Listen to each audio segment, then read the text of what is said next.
Dear Ada, I read your advert in the Western Producer Press. I was not seeking matrimony, that much I must confess. Truth be told, I heard about you as I passed through Whiskey Creek. Please don't dismiss me as merely... Hey everybody, I'm Deb Reimer, and this is Music Makers. We showcase original artists and their music and all the talented people that we get on the show. We're so lucky to have John Gogo with us today. Thank you. And John comes from a musical family in Nanaimo on Vancouver Island in beautiful British Columbia. And you're a musician, a singer, a songwriter, an actor. Mm-hmm. I remember a play you were in a few years ago. And 6 albums to your credit. Yeah. Including one that you have done most recently. Yeah. John's best known for writing and performing folk songs about the people and places, the true and the tall tales of the Canadian West Coast. I love how that sounds. Well, thanks. I wrote it myself. Yeah, and the islands in particular. Yeah. I know I've been following you for decades. So over that long career, you've been featured at festivals and bars and restaurants and events here, there, and everywhere. So we're really thrilled to have you here today. Thank you so much. It's very nice to be here, Deb. Great. So just getting things rolling along, I know your first song, Larry's Granddad. Can you tell us about that? Is there a Larry, a real Larry? There's a real Larry, yeah. Well, I've always been interested in, like you were saying, our West Coast history, and that includes my own family's history in coal mining. A couple of my great-grandfathers were Vancouver Island coal miners, so I've written, I think, 6 coal mining songs and probably half a dozen logging songs because of my background in logging and my dad's and my grandfather's. So when I went on my first tour of the Maritimes, I met this guy named Larry Glenwright, and he told my wife and I this lovely little tale about his grandfather, a coal miner. So he called him his granddad. So I knew like halfway through the story that it would make a nice song, so I wrote Larry's Granddad around that story. That's great. I can't wait to hear it. Thank you.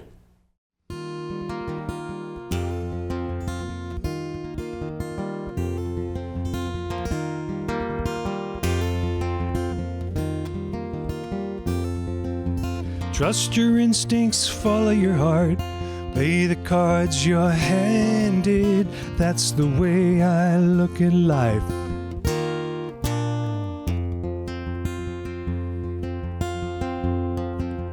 My friend Larry's granddad, mined for coal from the tender age of 6.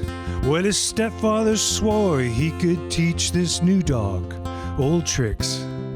In the days before unions and decent labor laws, young boys worked the coal mines too. That's just the way it was. His mom, well, she was not unkind, still she had to let him work. This man she was married to, he'd become a mean old jerk. Of course, Granddad dearly loved her, so by the time the boy was 9, he was a full-fledged 3-year veteran of a Nova Scotia mine. With just his shovel and pick, Granddad became the main breadwinner. They sent him off 6 days a week, packing a bucket with some dinner. Sunday school, that's all he had, as far as formal learning, and he duly handed to his mom every penny he was earning. Trust your instincts, follow your heart, play the cards you're handed. That's the way I look at life. So does Larry's granddad. In a nutshell, that was Granddad's life till the boy turned 17. When one Sunday he met Edna Wood, the most beautiful girl he'd seen. He went straight up, introduced himself, had to take a chance. Not just pretty, she was smart and kind. He asked her to the dance. That night he asked politely, "Mom, can I get new Sunday best? A new suit, like stepfather bought from the tailor, with a vest?" Mom answered, "Absolutely not, but I might sew you some pants." Granddad said, "No thank you," kept his paycheck for the dance.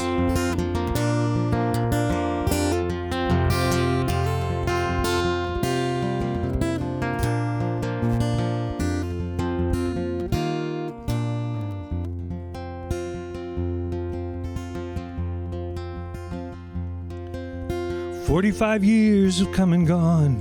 He's retired from the mine. His back is wrecked, both knees are shot, but everything else works fine.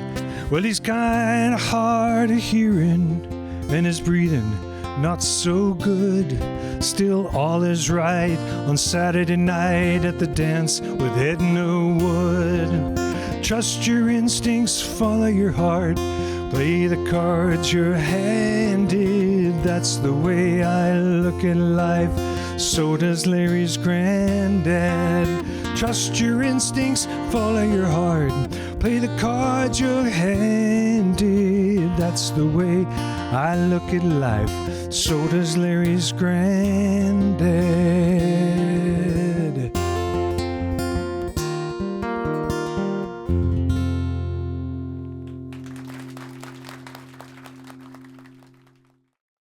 Okay, your second song, Tom, Three Persons. This is a co-written song. Is that right? Yes, yeah. I approached a guy that I really admire. His name's Ed Peekycoot. He lives in Crofton, but he's originally from Saskatchewan, and I just think he's a great artist, great songwriter, great singer and guitar player, really good guitar player.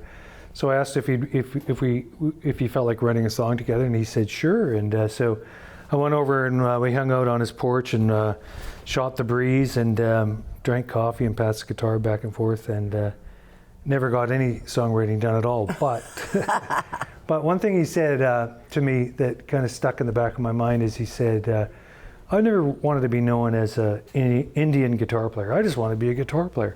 And that must have stuck in the back of my head, because then he suggested we write a song called Indian Cowboy. And I immediately thought, well, no, I wouldn't touch that. But he wanted to, and he's Cree, so I figured let's do it. And then it was his idea. He chose the topic, a real live Alberta cowboy by the name of Tom Three Persons. And and the really cool thing about it is, as we were researching Tom, he's long since, he passed away in the 1940s, but I came across an article in Facebook, actually, written by some Alberta Historical Society, and they and in the comments somebody said, Sheldon Three Persons said, "Thank you for writing about my grandfather." Oh. So we had a source there to at least get permission, get a blessing to do it.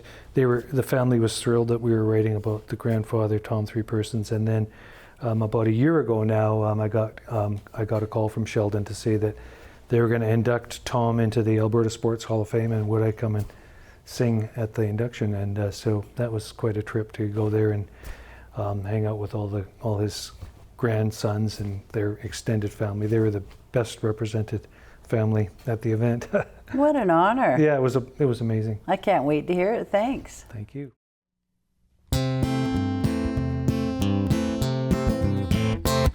They call him an Indian cowboy, though they all knew he was the best.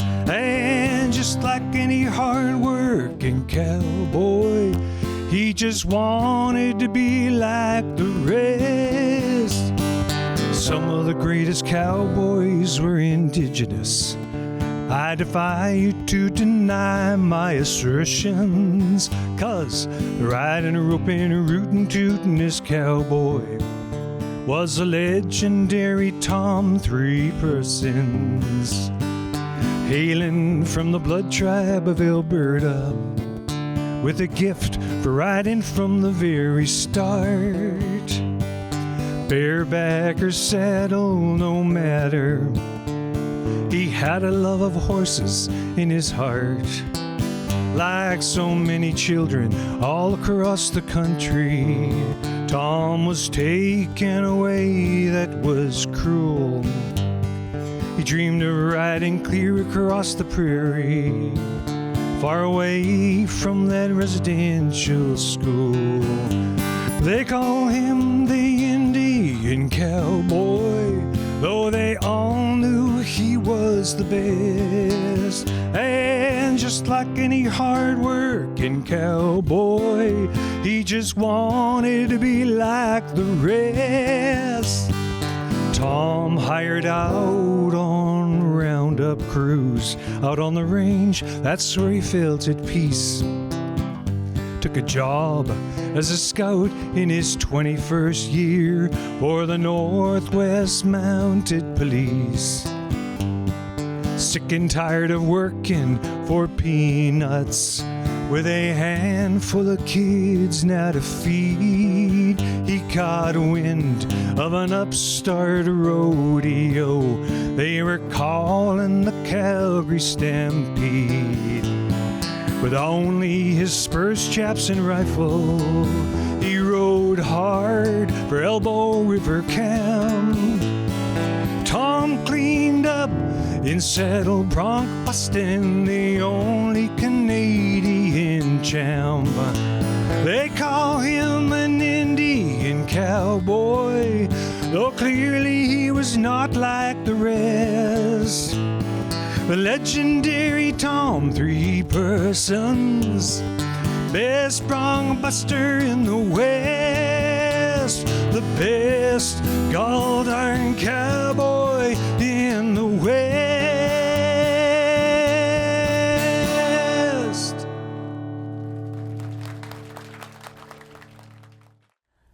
Your next song, I Don't Like Trains.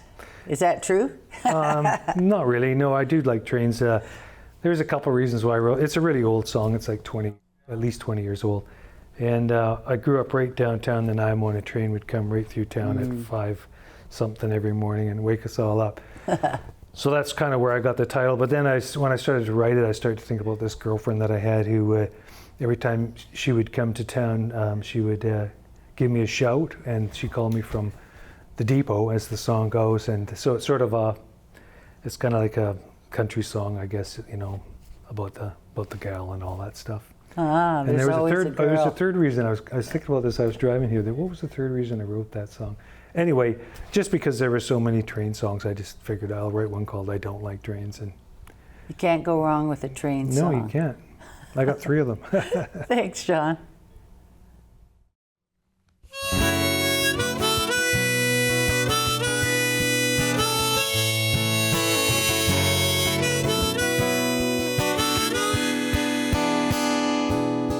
She called me from the depot. I took off running down the hill. Once again my heart was on the line. She had half an hour to kill. Well, it was so good just to see her. She looked pretty much the same, except she seemed so sad and tired, but she was happy I came. And when our time was gone so quickly, she whispered something in my ear. The engine roared, the whistle blew, there was no way that I could hear. I don't like trains, I ain't like them other boys. Trains are always leaving, and they make too much smoke and noise.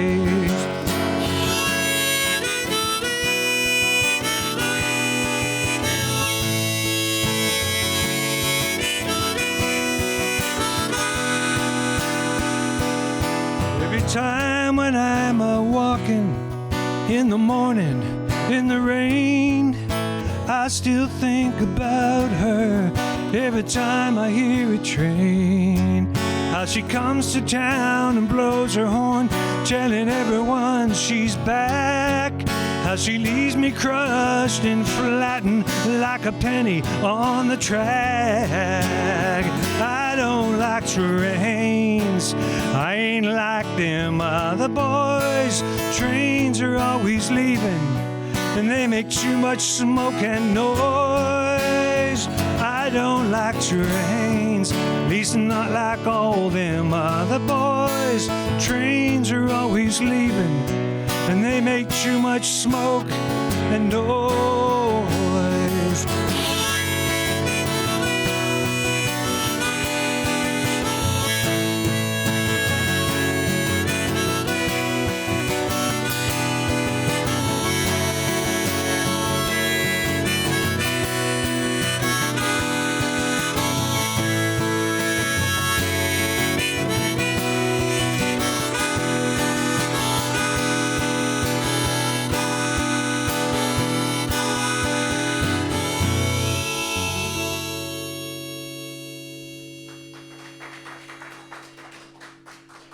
Thank you. So your latest album, you've got Yes. 6 albums already, but your latest one, Western Balladeer.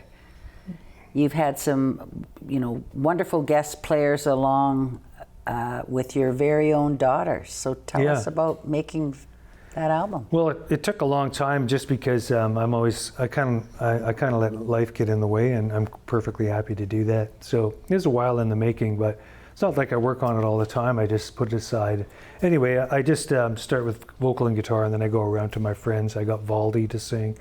I got David Essig to play. Rick Scott plays. Nice. Ed Picacoot plays, and my daughters, and my cousin Brent Gubbles plays bass, and a fantastic steel guitar player, Tyler Lieb, plays. And and my buddy Daisy Weimer does some bass vocals, and it's always lovely to have my girls sing on my stuff. You've done quite a bit with your girls over the years. Yeah, mostly live shows, but they've been on my last 3 albums. Now that they're all growing up. Family affair. Yeah, it's just so much fun. And now I know you created and started performing a one-man show called John Gogo Coal and Wood Show. Yeah. And then, of course, the pandemic hit, Right. and you had to shelve that for a while. So what's happening with that show? Are you relaunching it? I am going to relaunch it. Thank you for asking. I'm planning to get some shows in the spring of 2025 after a 5-year layoff. It's about my own history, like I was talking about earlier, my grandfather, my great-grandfather, and my dad. So we were all John Gogos. I'm the 4th John Gogo. Oh. So I start off as myself, and then I kind of morph into my great-grandfather, the coal miner with the crooked back, and then I do my grandfather, who was a coal miner turned logger, and then my dad was a logger, and then I spent a couple years in a logging camp myself. So it's just stories and songs, and yeah. Had a lot of history on the West Coast, and Yeah, over 130 years or something like that. wow, that's amazing. Those are great stories, and I'm sure lots more material will come out of that in that history. It's still coming, yeah. But I'm What- laying off the coal mining stuff and logging stuff. I mean, it's all, I've got it all. I just kind of, it's going to be the 10th anniversary of that album, Coal and Wood Revisited. So Oh, wow. it'll be nice to relaunch it.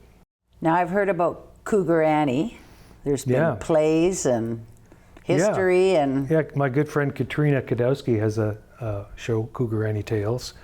And she was actually the first person I called when I wrote this song, because I just wanted to let her know I stole her idea. But she's not the first to write about Cougar Annie. She immediately was thrilled that I wrote it.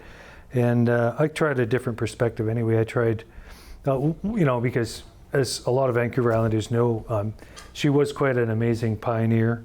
And she had this big, huge garden way out in the middle of nowhere. And she raised, I think, 11 kids, or 10 or 12, I can't even remember.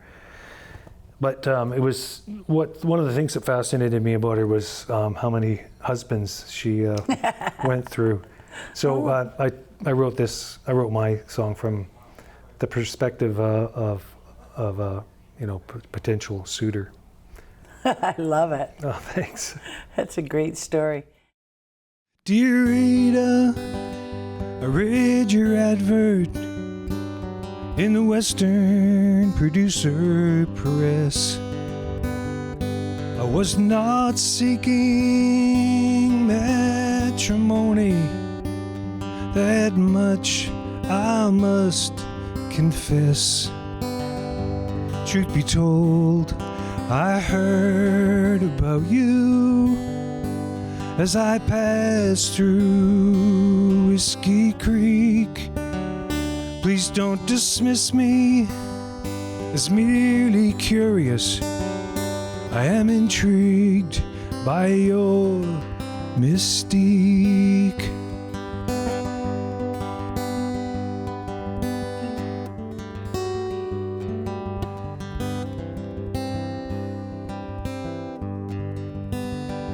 You were forthcoming when you revealed you were married thrice before. You have fortitude and courage, my dear, to be desiring number 4. Still your rifle has a reputation. Everyone around here talks about your latest groom with a gunshot wound who left this island in a box. They call you Cougar Annie, telling tales behind your back. Rumors, innuendo, proper manners many lack. Some have gone so far as to warn me, imploring me, don't date her. But your philosophy seems clear to me. Shoot first, ask questions later.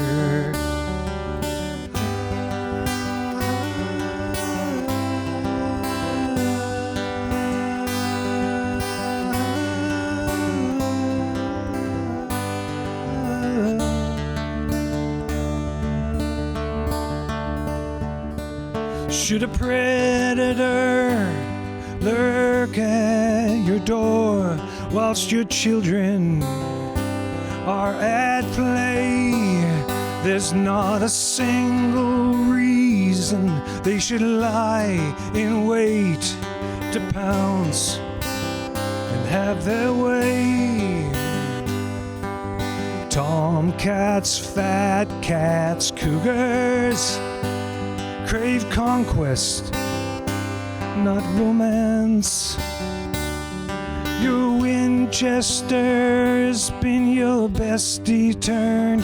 Perhaps now I may have the chance. According to this chart I peruse, Hesquit Harbor is quite remote. However, thoughts of you within my view have been keeping me afloat. From the post office in Port Alberni, I humbly write this note. In Tofino I shall await reply, whilst I inquire to hire a boat.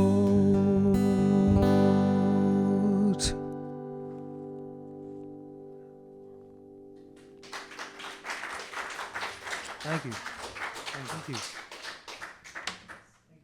What's your process for writing? Like, do you write the lyrics? Like, does it, how does it flow for you? Or Usually, I come up with like once I get a title or an idea, then I'm off to the races. So it's lyrical first usually, and then I come up with a tune. A tune kind of just suggests itself. But lately, I've been trying to come up with some melodies first, and then write lyrics secondly. And I tend to think it sort of comes out a little more poetic, so to speak, because you're kind of confined with syllables, and so I find it's more compact, and it's just a different way of writing. And I've recently bought a piano, so I'm going to start trying to write on the piano, not just guitar all the time, just for a different approach.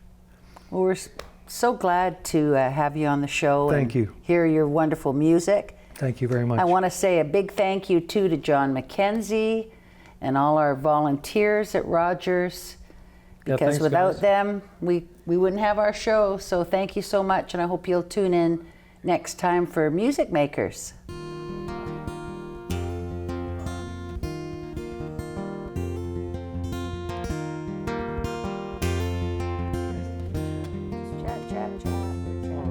Trust your instincts, follow your heart, play the cards you're handed. That's the way I look at life.